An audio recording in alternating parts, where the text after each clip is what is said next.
And here we are inside a Line 6 Vetta cabinet from the early 2000s. I think this cabinet was purchased from Sam Ash in 2003, late 2003.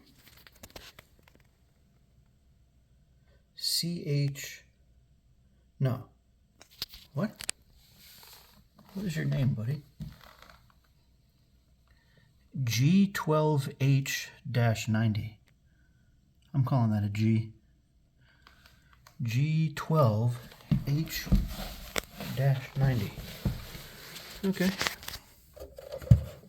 Time to start poking around here. I don't see anything obviously wrong right out of the gate.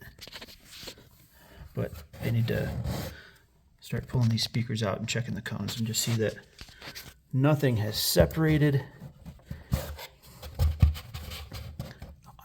Just reaching around on them, just spot checking them here and there. Nothing jumps out at me as, oh, that's why it sounds flubby. But yeah, these spade connectors are, well, maybe they're not. The first one I tried was like really, really tight on there. That one's not. That one actually kind of got some wiggle to it. So yeah, they're just quick connect spade connectors on there. They are not soldered in place or anything like that. And yeah, there you go. A little jack switch panel, what goes into the back of the cabinet panel, right? So that's kind of where we are today. There's a little impedance selector, depending on how you're running it. If you're running it in stereo or mono or what the source is you've got connected to the load, blah, blah. Cool. Yeah, nothing really jumping out at me. The speakers are good and tight to the baffle. Nothing is like loose, wobbly in here. I mean, I'll put fresh torque into these fasteners anyway, but yeah, nothing feels like obviously crap. I did notice this thing split at some point, probably the last time I put that screw in there, but even that had to have been nigh on 20 years ago. While I've got it open, I tell you what I might do, and this is like totally excessive. I might even just run some wood glue down in there and just throw a clamp on it overnight, because why not? That's gonna glue right back together. I mean, that is a key fit, left side, right side, though. That'll close right up. So yeah, I don't know, it's a quick little repair, like while I'm here, you know? Because if you don't, then you're a lazy ass. You can see this one's cracked, but it's not like split all the way to the end like the other one is. But man, I tell you what, these things are freaking iron in here. Like it is incredibly solid. Nice heavy, thick speaker baffle for the front of the thing. It is built like a tank. So yeah, the bones are great, even if the problem that I'm hearing is that these speakers just suck, and that's why I can't get any kind of a good tone out of them, or at least what I've got in my head. Cool. Then we keep the cabinet and we just revoice it with new speakers. And if that's the worst thing that happens here, yeah, that's still a pretty good day in my mind. Yeah, because the thing, I mean, it's a truck, man. I mean, it's really beefy, solid cabinet. Yep. So next step will be to start pulling those cones off the baffle and individually inspect them for anything that looks like separation, rippy tears, that kind of stuff. But man, it is clean in here too. Super, super clean. Like that's just like where the finish is different on it, probably from when it was sprayed originally.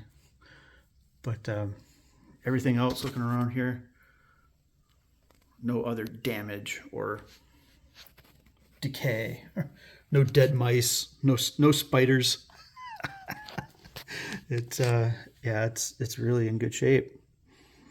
It just has like that thuddy, flubby kind of sound to it, and it could very well be the Bugera. It could be the 1960. Is just not a great amp, and I don't think anyone would be surprised by that. The one that I've got has miles on it. You can see it has definitely done some traveling, and yeah, it could very well just be the amp. I could be chasing a ghost here. Who knows? But hey, look, if that's the worst thing, that my cabinet every 20 years gets a good deep dive inspection, I don't know. Still a pretty good day, isn't it? Anyway, this is a Line 6 Vetta cabinet from the early 2000s. They called these Celestion Custom, they were calling these voiceless speakers.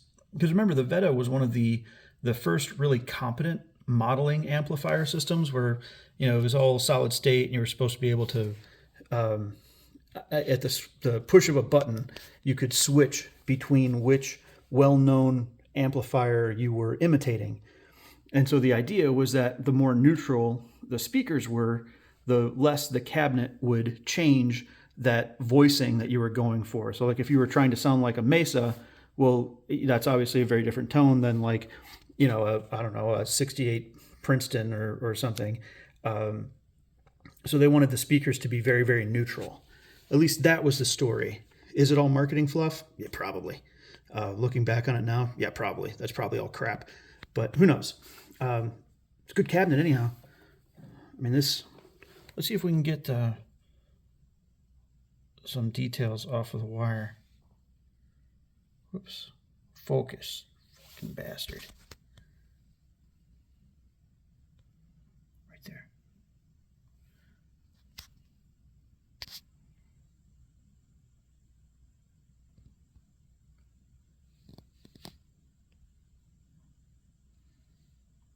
$18 gauge? Yeah, look at that, 18. Buddy of mine had Marshall cabinets, and we took them apart the same time. He had, these were probably very late 90s, they might have been from 2000, Marshall 1960 cabinets.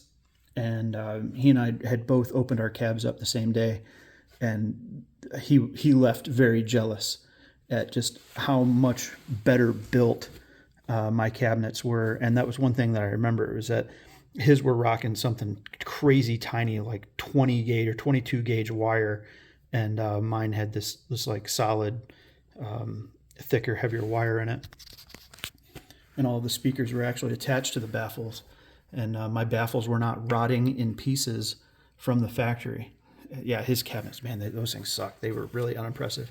Hopefully that was just a dark era for Marshall, and that's just not what they always do and have been doing. I hope their stuff is better than that, because man, that sure left a very unimpressive memory in my mind for a Marshall cabinet. And those 1960 cabs are expensive. That's interesting. Did they actually cut that at an angle to joint that? I wonder, how is this 2x4 block? How that? Oh, it's probably, they screwed it from the other side, didn't they? That's exactly what they did. But yeah, it's just a standoff to hold the back panel out so it doesn't cave or collapse if you kick it or bump into it. I seem to remember his had like maybe a 2x2 block in there, and I remember it being really loose and floppy in that Marshall cabinet. But that's all rumor, hearsay, and gossip if I don't have one to show you. All right, cool. Time to start pulling speakers off and see what's under them.